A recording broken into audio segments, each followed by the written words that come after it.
Do they need a captain? Does this year we need to see a C? What would the point be? That's kind of where I'm at. Why I don't think we need. I don't think they need one. I think they just let this leadership group be the leadership group and let it ride. Yeah, I think if someone emerges, maybe you do it. But I mean, it worked so well last year. Like I'll say this. I think putting the C on Mark Giordano after they went into the rebuild and they lost Jerome McGinley, I think that was the perfect guy for that moment of time because they had a bunch of kids who were playing like their first NHL club, and they had there was a weird group, and they really needed someone to take the reins of it and say, this is the standard, this is how we're going to operate.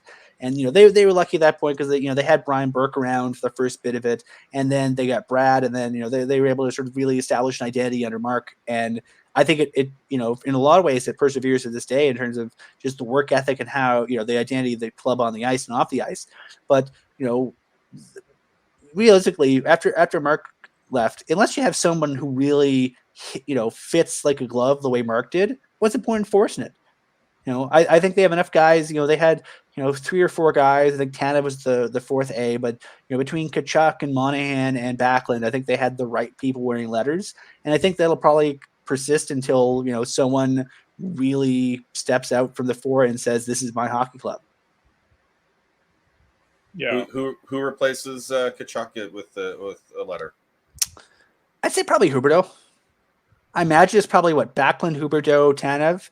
And I think my guess is probably Tanev was nominally a full-time alternate last year, but he only wore it like a handful of times, and then he wore it a bunch of the playoffs. But I think probably you probably have Monahan and Tanev split one maybe, and then you go Backlund, Huberdeau.